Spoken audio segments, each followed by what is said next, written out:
출애굽기 15장부터 18장까지를 보면 이스라엘 백성들은 총 5가지의 광야를 만나게 됩니다.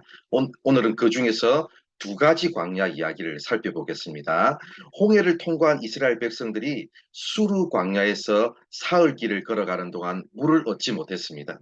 드디어 사흘 만에 마라에 도착했는데 그 물은 써서 도저히 마실 수 없었습니다. 한마디로 썩은 물이었습니다. 바로 이것이 기대했던 결과를 얻지 못하고 기대가 무너져 실망하는 광야입니다. 마실 수 없는 물 앞에서 백성들은 모세에게 원망했습니다. 그러나 모세는 그 문제 앞에서 여호와께 부르짖었습니다. 그때 하나님께서 한 나무를 보여주셨습니다. 모세가 그 나무를 물에 던지니까 물이 달게 되어서 모든 백성이 마시게 되었고 이스라엘 전체를 살려냈습니다. 그 나무가 바로 예수님의 십자가입니다. 그 나무가 바로 십자가의 은혜입니다. 복음입니다. 그 십자가의 은혜가 이스라엘 전체를 살리는 능력으로 그들 가운데 던져졌습니다. 사실 이스라엘 백성들이 홍해를 건널 때 그들의 과거의 왕이었던 애굽의 바로는 홍해에 수장되었습니다. 이제 왕이 바뀌었습니다.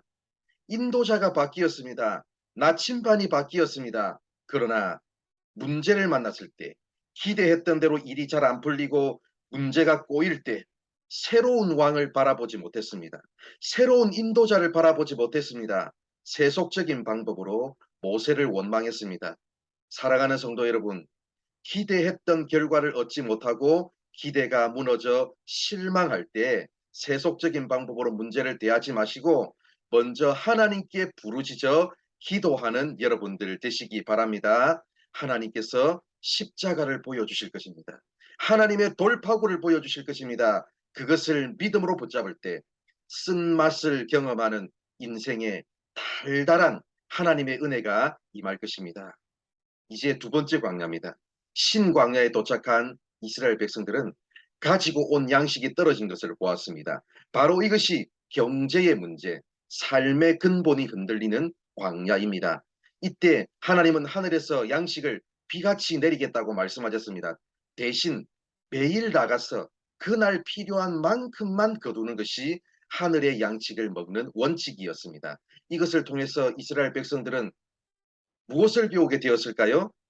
매일 하나님을 바라보고 매일 하나님을 의존하는 법을 배우게 되었습니다. 오늘 주시는 것에 감사함으로 살고 내일 또 주실 하나님을 믿고 맡기면 내일도 하나님이 공급해 주시는 것을 배우게 되었습니다.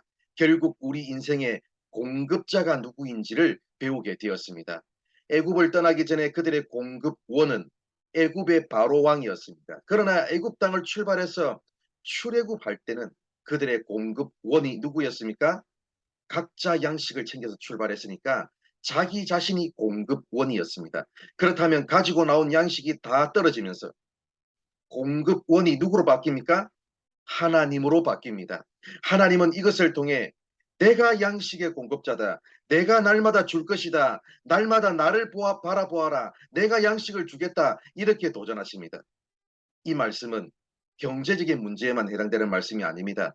하나님의 백성은 하늘을 바라보면서 하나님의 입에서 나오는 말씀으로 사는 사람들입니다. 세상 양식만 매일 먹지 않으면 살 수 없는 게 아니라 하나님의 말씀도 매일 먹어야 진짜 우리를 살리는 생명의 양식이 될 수 있습니다. 사랑하는 성도 여러분, 어느 날 갑자기 경제적인 문제가 생기고 건강에 위기가 오고 가장 믿었던 사람들에게 배신을 당하는 삶의 근본이 흔들릴 때 이제는 세상이 나의 공급원이 아니라 하나님이 공급원임을 기억하는 여러분들 되시기 바랍니다. 이제부터는 밥과 돈과 건강과 사회적인 기반으로만 살지 마시고 매일 하나님을 바라보면서 하나님의 입에서 나오는 말씀으로 살아감으로 인생의 모든 광야를 극복하는 우리 모두가 되기를 바랍니다. 여러분, 오늘 2가지 광야를 공부했습니다. 첫 번째, 수루 광야에서 주시는 교훈은 기대가 무너지고 안 풀리면 십자가를 적용하라입니다. 2번째, 신광야에서 주시는 교훈은 내가 생명의 떡이다. 나를 먹어야 산다입니다.